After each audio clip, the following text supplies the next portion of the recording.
Assalamualaikum warahmatullahi wabarakatuh. Waalaikumsalam warahmatullahi wabarakatuh. Apa kabar anak-anak semuanya? Alhamdulillah. Sehat, Bu. Sehat, Bu. Alhamdulillah. Semoga senantiasa kita selalu dalam keadaan sehat agar kita mudah dalam mengikuti pembelajaran. Baik, perkenalkan, nama Ibu Anita Budiati. Ibu sebagai guru mata pelajaran Al-Quran Hadis di kelas 10 ini. Oke anak-anak, sebelum kita mulai belajar, terlebih dahulu kita mulakan dengan berdoa ya, yang akan dipimpin oleh ketua kelas. Ketua kelasnya Ibnu Afif ya? Ya, Bu. Ya, silakan Ibnu Afif. Baik, Bu. Bismillahirrahmanirrahim. Radina billahi rabba wa bil islam dina wa bi Muhammadin nabiyya wa rasulah. Wa bil Qur'ani imama wa bil qiblati qiblata wa bil mu'minina ihwana. Rabbana jidna ilman warzuqna fahman wa amalan salihah. Walhamdulillahi rabbil alamin. Alhamdulillahirabbil alamin. Oke, anak-anak Ibu semuanya, diharapkan mengaktifkan kameranya ya. Oke, terlebih dahulu Ibu akan mengabsen. Yang Ibu panggil namanya, silahkan hidupkan voice-nya ya. Zahro Afifah. Zahro ada? Hadir, Bu. Oke, Siti Aminah. Hadiroh, Bu. Rizky Hasanah.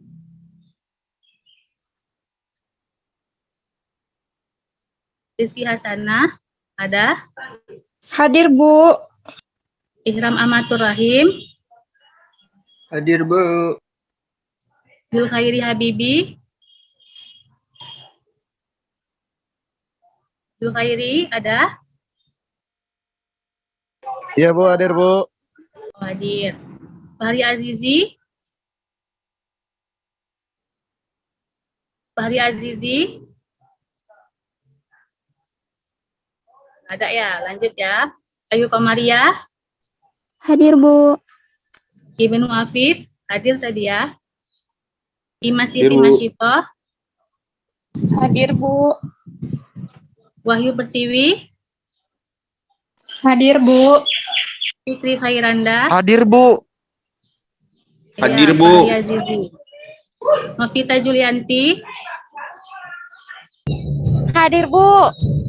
Nanda Nurul Baiti. Nanda hadir. Hadir, Bu. Delvi Lestari. Saya, Bu. Faris Hizrian. Ya, Bu. Siti Fadila Afifah. Hadir, Bu. Rizka Fadila. Hadir, Bu. Ramadandi. Hadir, Bu. Tasya Amelia. Tasya. Belum hadir ya.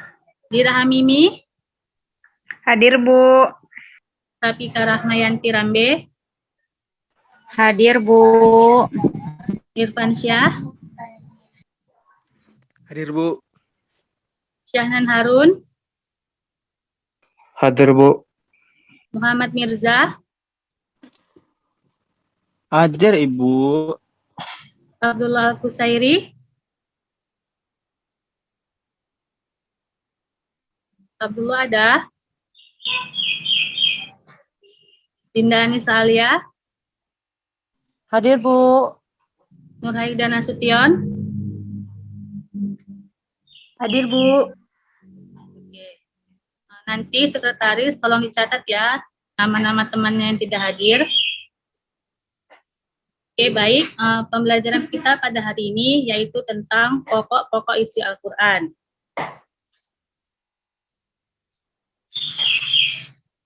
Adapun nantinya setelah pembelajaran ini diharapkan anak-anak ibu semuanya dapat mengetahui apa saja pokok-pokok isi Al-Quran, kemudian ayat-ayat yang berkaitan dengan pokok-pokok isi Al-Quran beserta dengan kandungannya, dan mampu menerapkan perilaku orang yang menjadikan Al-Quran sebagai pedoman dalam kehidupan sehari-hari. Nah, baiklah. Sebelum Ibu lanjut ke pembahasan, Ibu akan menyampaikan terlebih dahulu apa saja itu pokok-pokok isi Al-Quran. Jadi, pokok-pokok isi Al-Quran itu ada 6. Yang pertama, akidah. Yang kedua, ibadah dan muamalah. Yang ketiga, akhlak. Yang keempat, hukum. Yang kelima, sejarah. Dan yang keenam, yaitu ilmu pengetahuan dan teknologi. Atau yang biasa kita sebut dengan iptek. Baik, sebelum Ibu lanjut, anak-anak Ibu, jika ada yang ingin bertanya, Ibu persilahkan. Saya, Bu. Silahkan, Delvi. Saya ingin bertanya, Bu, apa keistimewaan mempelajari pokok-pokok isi Al-Quran? Oke, terima kasih, Delvi. Sebelum Ibu menjawab, Ibu beri kesempatan kepada Ananda semua. Jika ingin menjawab, Ibu persilahkan. Saya, Bu. Ya, silahkan, Wahyu Pertiwi. Ya, keistimewaan mempelajari pokok isi Al-Quran itu yang pertama, Al-Quran sebagai petunjuk bagi umat Islam. Karena pokok isi Al-Quran mengandung ketentuan dan petunjuk hidup. Yang kedua, Al-Quran sebagai informasi kepada umat manusia yang dapat diambil isi kandungannya untuk dapat dipraktikkan dalam kehidupan sehari-hari. Mungkin itu saja, Bu. Ya, terima kasih ya, Wahyu Pertiwi. Seperti yang dikatakan teman kita tadi, Wahyu Pertiwi, bahwa keistimewaan mempelajari pokok isi Al-Quran, yaitu Al-Quran sebagai petunjuk dan informasi kepada umat manusia, agar kita dapat mengambil kandungannya untuk dapat diterapkan dalam kehidupan sehari-hari. Baik ya, begitu Delvi. Bisa dipahami, Nak? Bisa, Bu. Oke. Baik, kita lanjutkan. Di sini Ibu akan membagikan kelompok. Ini jumlahnya ada 27 siswanya. Jadi Ibu bagi kelompok menjadi 3 kelompok. Masing-masing kelompok ada 9 orang ya. Oke, dicatat anak-anak Ibu kelompok-kelompoknya. Kelompok pertama, Zahro Afifah, Siti Aminah, Rizky Hasanah, Ihram, Zulkhairi, Fahri Azizi, Ayu Komariah, Ibnu Afif, Dimas Siti Masyito. Kemudian kelompok kedua, Wahyu Pertiwi, Fikri Khairanda, Novita Julianti, Nanda Nurul Baiti, Gelvi Lestari, Faris, Siti Fadilah, Rizka Fadilah, dan Ramadhani. Kemudian kelompok ketiga, yaitu Tasya Amelia, Dira Hamimi, Rafika, Irfan Syah, Syahnan, Mirza, Abdullah, Indah, dan Nurhaida. Oke, jadi nanti masing-masing kelompok akan membahas materi yang sama, yaitu materinya tentang perilaku orang yang menjadikan Al-Quran sebagai pedoman dalam kehidupan sehari-hari. Jadi nanti silakan dicari referensinya, boleh dari buku maupun dari internet, silakan dicari, dan nanti diskusinya akan kita lakukan di WA group ya. Setelah Zoom ini selesai, kita akan lanjutkan diskusi di WA group. Jadi untuk sekarang, anak-anak Ibu semuanya, silahkan buka bukunya di halaman 50. Kalau ada yang punya buku cetak, silakan dibuka. Kalau tidak ada yang punya, silakan buka PDF yang sudah Ibu kirim di WA group tadi ya.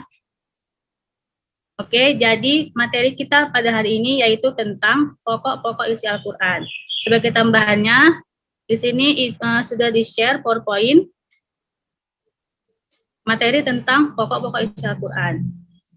Sebagaimana yang sudah Ibu sebutkan tadi di awal, bahwa pokok-pokok isi Al-Quran itu ada 6, akidah, ibadah dan muamalah, akhlak, hukum, sejarah, sains, dan teknologi. Ananda Fikri, boleh dilanjutkan slide-nya?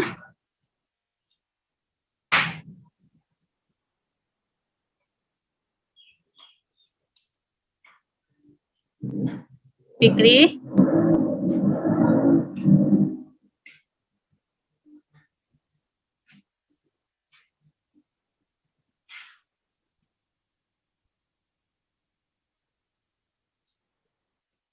Oke.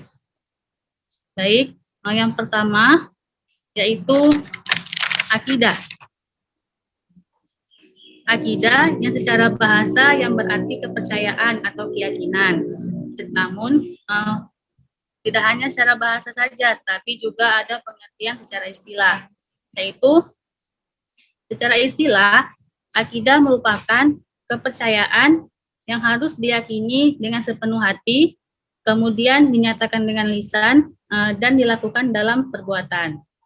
Akidah ini merupakan keyakinan yang bersumber dari ajaran Islam, yaitu Al-Quran dan hadis. Dan akidah ini harus kita terapkan dalam kehidupan sehari-hari. Berkaitan dengan akidah, dalam Al-Quran sebagaimana terdapat dalam Quran Surah Al-Ikhlas ayat 1-4 yang menegaskan bahwa keesaan Allah dan menolak segala bentuk penyekutuan terhadapnya. Karena Allah itu Maha Esa dan tempat bergantung segala sesuatu. Sehingga berkaitan dengan akidah ini menanamkan bahwa keyakinan manusia bahwa yang berhak disembah itu hanya Allah Subhanahu wa taala. Kemudian selain Quran surah Al-Ikhlas ayat 1-4 ini juga terdapat dalam Quran surah Al-Baqarah ayat 163. Ibu minta kesediaannya Nanda Nurul Baiti agar membacakan Quran surah Al-Baqarah ayat 163. Silakan Ananda.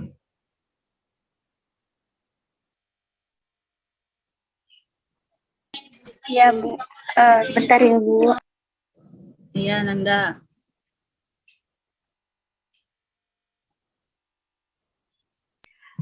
Al-Baqarah ayat 163 ya, Bu? Iya. Bismillahirrahmanirrahim. Wa ilahukum ilahu wahidul la ilaha illa huwar rahmanur rahim. Shadaqallahul alim. Sudah, Bu. Terima kasih Ananda. Jadi di dalam Quran surah Al-Baqarah ayat 163 ini dijelaskan bahwa Tuhan yang patut disembah adalah Allah Subhanahu wa taala.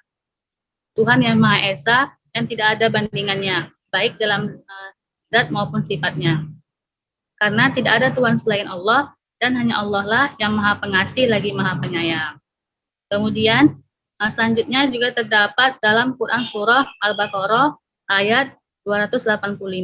Yang dalam ayat ini menegaskan bahwa Allah menuntun manusia agar beriman dengan meniru Rasul kepada kitab suci yaitu Al-Quran yang telah diturunkan Allah, kemudian beriman kepada para malaikat, beriman kepada kitab-kitab, beriman kepada para nabi dan rasul, kemudian beriman terutama beriman kepada Allah Subhanahu wa taala, kemudian dan rukun iman lainnya, agar kita semua termasuk golongan orang-orang yang beriman.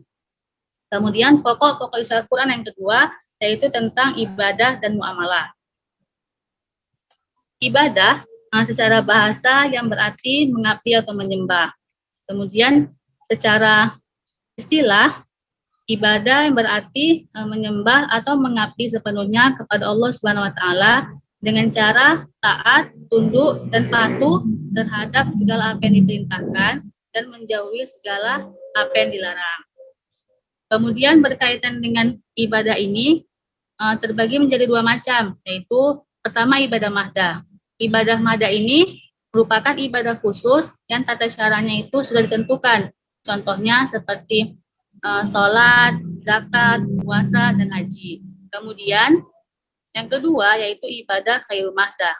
Ibadah khairul mahdah ini ibadah yang bersifat umum, yang tujuannya adalah mengharapkan ridho Allah Subhanahu wa taala. Misalnya bersilaturahmi, bekerja mencari rezeki yang halal, dan menuntut ilmu yang bermanfaat. Namun, selain beribadah, manusia juga memiliki kecenderungan untuk memenuhi kebutuhan hidupnya itu dengan manusia lainnya. Jadi tidak hanya hubungannya dengan Allah saja atau yang disebut hablum minallah, tetapi juga hubungan kepada sesama manusia atau hablum minannas. Kemudian selain beribadah, yaitu muamalah, inilah yang disebut dengan hablum minannas. Muamalah itu merupakan yang mengatur bagaimana memenuhi kebutuhan manusia itu dalam kehidupan sehari-harinya dengan manusia lainnya. Karena manusia itu kan makhluk sosial yang pastinya membutuhkan manusia yang lainnya. Dan mengenai ibadah, terdapat dalam Quran Surah Az-Zariyat ayat 56, Ibu minta kesediaannya Ananda Ihram Amatur Rahim agar membacakan Quran Surah Az-Zariyat ayat 56. Silahkan Ihram.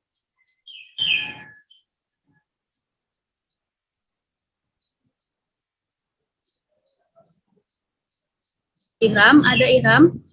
Ada Bu. Ya, silahkan Nak. Billahi minasyaitonir rajim. Wa ma khalaqtul jinna wal insa illa liya'budun. Shadaqallahul azim. Ya, terima kasih Ananda Ihram. Jadi di dalam Quran Surah Az-Zariyat ayat 56 ini mengandung makna bahwa semua makhluk Allah termasuk jin dan manusia itu diciptakan hanya untuk beribadah kepada Allah Subhanahu wa taala dengan cara mengabdikan diri, taat, tunduk dan patuh sepenuhnya kepada Allah Subhanahu wa taala dan pastinya menjauhi apa yang dilarang. Kemudian selanjutnya juga terdapat dalam Quran Surah Al-Fatihah ayat kelima yang menjelaskan bahwa seorang hamba itu menyembah kepada Sang Pencipta dengan penuh ketulusan dan kekhusyukan dan meminta pertolongan atas apa yang kita inginkan, insya Allah Allah akan kabulkan. Kemudian berkaitan dengan muamalah, tadi kan berkaitan dengan ibadah, kemudian dengan berkaitan dengan muamalah juga diatur dalam Quran Surah Al-Baqarah ayat 282 yang di dalamnya itu yaitu bahwa Allah menjelaskan, wahai orang-orang yang beriman, apabila kamu melakukan utang piutang untuk waktu yang telah ditentukan, hendaklah kamu menuliskannya dan hendaklah seorang penulis di antara kamu menuliskannya dengan benar. Jadi, dalam ayat ini mengandung perintah bahwa agar kita dalam hubungannya kepada sesama manusia saling berhubungan dengan baik. Misalnya saja dalam hal utang piutang. Seperti itu. Kemudian selain ibadah dan muamalah, yang ketiga yaitu akhlak. Akhlak secara bahasa yang berarti perangai, tingkah laku, tabiat ataupun budi pekerti. Adapun secara istilah yaitu sifat yang tertanam dalam jiwa manusia yang munculnya itu spontan. Jadi munculnya tidak dibuat-buat, memang muncul dalam diri setiap manusia itu sendiri. Dalam hal bertingkah laku di kehidupan sehari-harinya. Nah, jadi berkaitan dengan akhlak ini sebagaimana terdapat dalam Quran Surah Al-Qalam ayat 4 yang menjelaskan bahwa Rasulullah itu memiliki akhlak dan budi pekerti yang sangat mulia. Dan dalam hadis juga dijelaskan bahwa sesungguhnya Rasul itu diutus untuk menyempurnakan akhlak yang baik.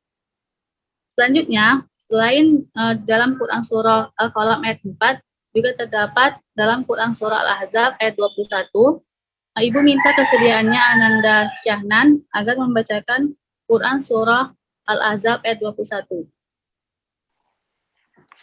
Baik, Bu. Sebelumnya izin off kamera ya, Bu. Iya, Ananda. A'udzu billahi minasy syaithanir rajim. Bismillahirrahmanirrahim. Laqad kana lakum fi Rasulillahi uswatun hasanatun liman kana yarjullaha wal yawmal akhir. Liman kana yarjullaha wal yawmal akhir wa dzakarallaha katsira. Shadaqallahul azim.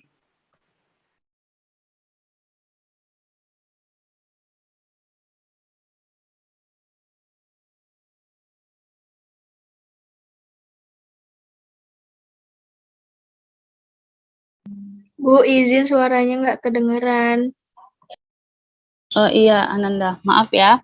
Jadi di dalam Quran Surah Al-Ahzab ayat 21 ini menjelaskan bahwa Rasulullah itu diutus menjadi tauladan yang baik bagi manusia dalam bertingkah laku dalam kehidupan sehari-hari. Karena Rasulullah itu memiliki akhlak yang sangat mulia.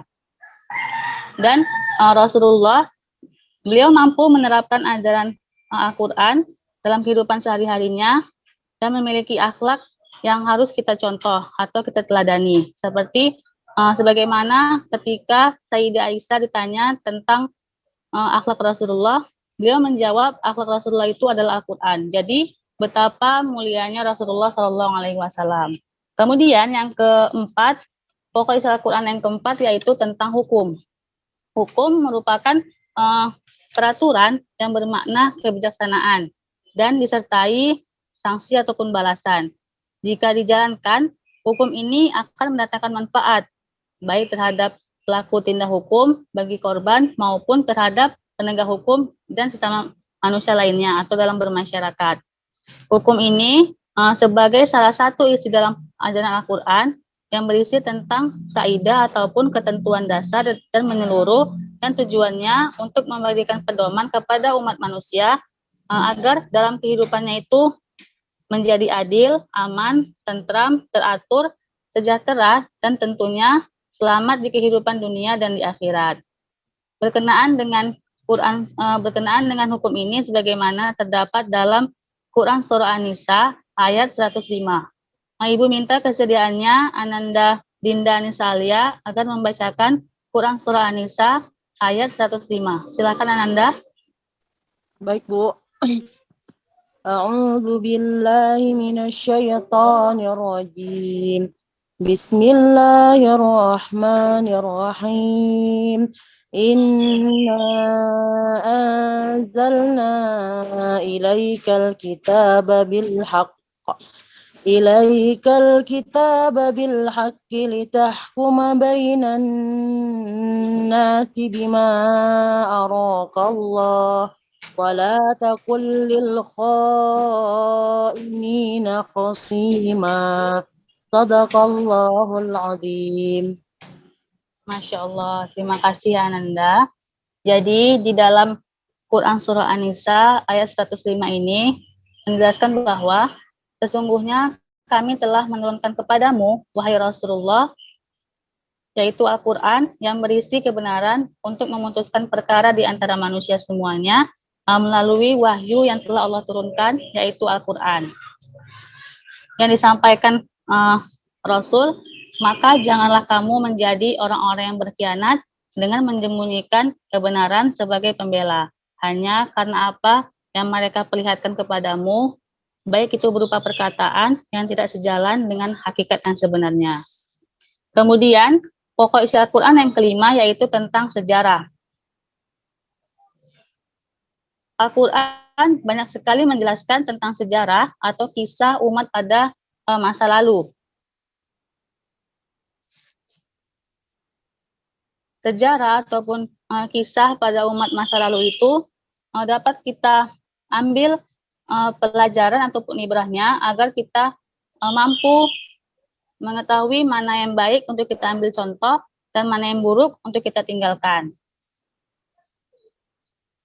Agar kita itu dalam kehidupan sehari-hari mampu menjalankan apa yang Allah perintahkan dan menjauhi segala apa yang dilarang. Berkenaan dengan sejarah sebagaimana terdapat di dalam Quran Surah Al-Furqan ayat 37 sampai 39.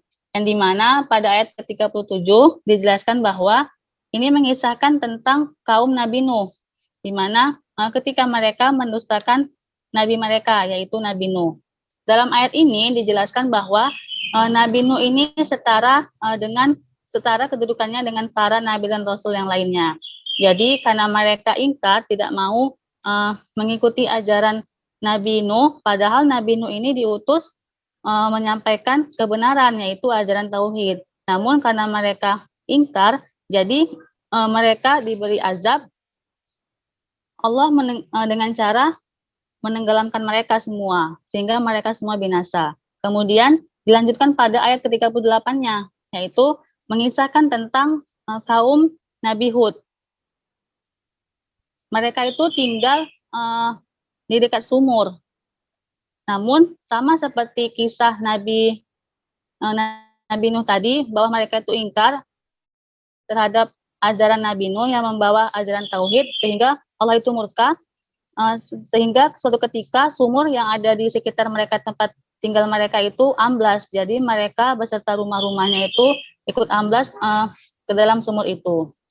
Kemudian dilanjutkan kepada ayat 39-nya, kami jadikan masing-masing beriman untuk menegakkan kebenaran. Oleh karena itu, tidak sekali-kali kami membinasakan mereka, melainkan sudah diberi peringatan, dan mereka telah dibinasakan dengan sehancur-hancurnya, yakni kami tumpas hingga binasa, dan disebabkan mereka mendustakan nabinya. Jadi dari kisah tersebut dan dalam Al-Quran, kita dapat mengambil pelajaran mana baik yang kita ambil dan mana yang buruk yang kita tinggalkan. Jadi di dalam sejarah itu dijelaskan dalam Al-Quran banyak sekali. Jadi untuk itu kita sebagai manusia dapat mengambil pelajaran agar dapat kita terapkan dalam kehidupan sehari-hari. Kemudian pokok isi Al-Quran yang ke-6, yaitu yang terakhir, tentang ilmu pengetahuan dan teknologi, atau yang biasa kita sebut IPTEK. Dalam Al-Quran banyak sekali memberikan isyarat tentang ilmu pengetahuan dan teknologi yang bersifat potensial untuk kemudian dapat dikembangkan guna kesejahteraan hidup manusia. Bahwa Allah itu Maha Pemberi ilmu, kemudian mengajarkan kepada umat manusia agar kita mengetahui mudah dalam menjalani kehidupan sehari-hari. Dan dalam Al-Quran itu menekankan betapa pentingnya penguasaan ilmu, pengetahuan, dan teknologi.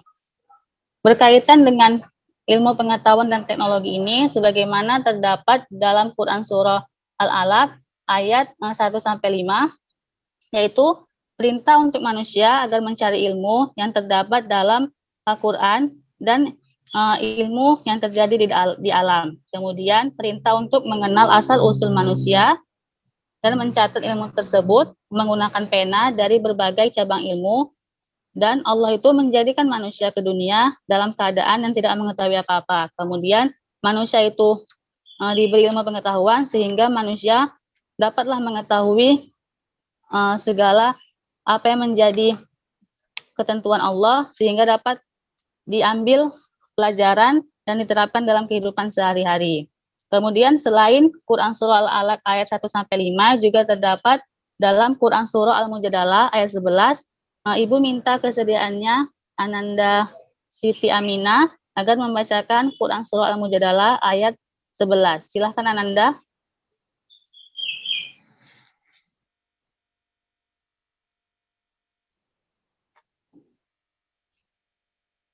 Siti Aminah ada? Ada, Bu. Ya, silakan Ananda. Surah Al-Mujadalah ya, Bu? Iya, ayat 11 ya. Oh iya, Bu. Bismillahirrahmanirrahim.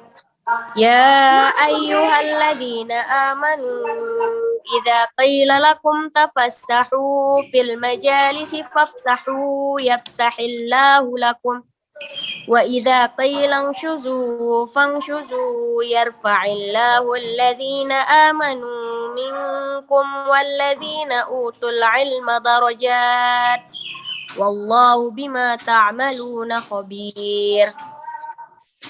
Sudah, Bu. Ya, terima kasih Ananda. Jadi di dalam Quran Surah Al-Ahzab ayat 21 ini menjelaskan bahwa hendaklah setiap orang berlapang-lapang dalam majelis, dan setiap muslim jangan mengambil tempat duduk yang tidak perlu, dan hendaklah ia mempersilahkan orang lain agar bisa ikut duduk bersama dalam majelis tersebut. Kemudian setelah kita mengetahui apa saja pokok-pokok isi Al-Quran, kemudian ayat-ayatnya dan kandungannya, kemudian selanjutnya kita harus juga mengetahui perilaku orang yang menjadikan Al-Quran sebagai pedoman dalam kehidupan sehari-hari. Yaitu yang pertama, orang yang menjadikan Al-Quran sebagai pedoman dalam hidupnya akan selalu mempelajari Al-Quran. Kemudian yang kedua, dengan Al-Quran, hati akan lembut dan terhindar dari penyakit hati. Yang ketiga, dada kita akan terasa senantiasa lapang dan luas dalam menerima petunjuk-petunjuk kebenaran dari Allah. Dan yang terakhir, semua aktivitas akan senantiasa terarah dan menuju kebenaran. Jadi, dari penjelasan Ibu dapat disimpulkan bahwa Al-Quran mengandung 6 isi pokok ajaran, yaitu akidah, ibadah dan muamalah, akhlak, hukum, sejarah, dan ilmu pengetahuan dan teknologi. Jadi, Al-Quran itu merupakan kitab suci yang terakhir yang mengandung isi pokok ajaran yang paling lengkap dan sempurna sebagai penjelas dan juga penyempurna ajaran dari kitab-kitab yang telah Allah turunkan sebelumnya. Jadi betapa keistimewaan Al-Quran itu dapat kita ambil kandungannya agar kita mampu menjalani dalam kehidupan sehari-hari itu semua perintah-perintah Allah dan menjauhi apa yang dilarang. Baiklah, itu penjelasan dari Ibu. Baik, Anda semua, jika ingin bertanya, Ibu persilahkan. Saya, Bu. Ya, silahkan.